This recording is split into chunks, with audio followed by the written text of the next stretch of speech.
Hi, and welcome to week 11. This week, there are so many exciting materials in our content area that I just wanted to just give you a little brief preview and hope that you will take the time to explore this area in depth.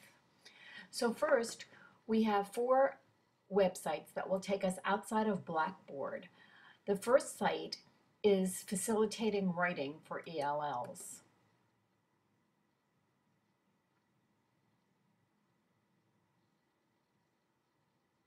And this goes to our website of Color in Colorado, and you can see that I've taken you directly to the writing strategies.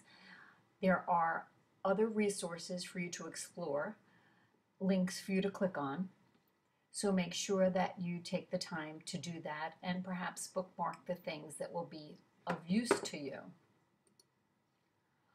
Our second website is Reading and Writing Instructions for ELLs. And again, we go back to Color in Colorado.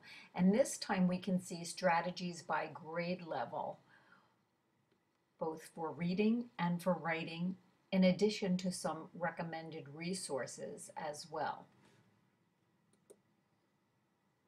Our next website is an incredible article from the New York Times. And when you click on it, it will take you to the education portion of the New York Times.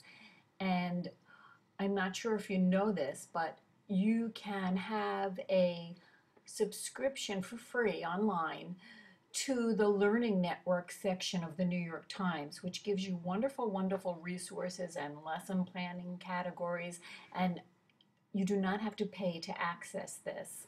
So you can probably do your subscription from this point. This particular article deals with English language learners and the power of personal stories. And I think it's very powerful, and it's something I'm very much in favor of, is using this type of strategy with not only ELL students, but all students. So please take the time to explore that. Whoops, did I go away from that? Yes. Sorry. Our next site,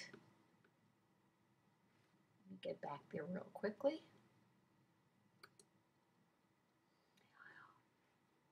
is reading, writing, and English as a second language. And this is a process approach to writing. And this takes us to a site from the University of North Carolina. But there are some wonderful strategies.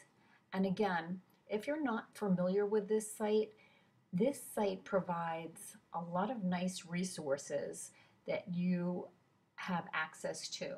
Lesson plans, learning materials, best practices, and although their standards may deal with North Carolina standards, everything else here is very useful to you. There's wonderful things from their School of Education. So that's it for our websites. Now I have 2 videos I want you to watch. The first is called Watch and Learn in the ELL Classroom, and it provides pre-reading strategies for comprehension. Now the second one is really very, very special, because this is an animated film developed by a group of English language learners at a public elementary school in New York. And the students began by brainstorming a topic for a creative story, coming up with the setting, doing character studies, and then creating storyboards. They used these pre-writing materials to begin drafting a script. And then, after the writing of the script, they created the artwork and laid out the story scene in PowerPoint, and then the students rehearsed and recorded the dialogue. So this is something that you might aspire to doing in your own classroom, and I think this would certainly provide the inspiration for you. So please take the time to review that as well. Of course, you're going to post to our discussion board topic of the week. And for this week, we are dealing with How important are standards when teaching language minority students? Are there possible dangers to these standards?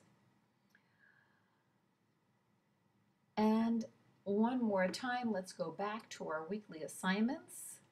Scroll down. We're in week 11. So our focus for this week are strategies for comprehension. You're going to review these online activities, and you're going to post the discussion board. Thanks. Have a wonderful week, and I'll be speaking with you soon.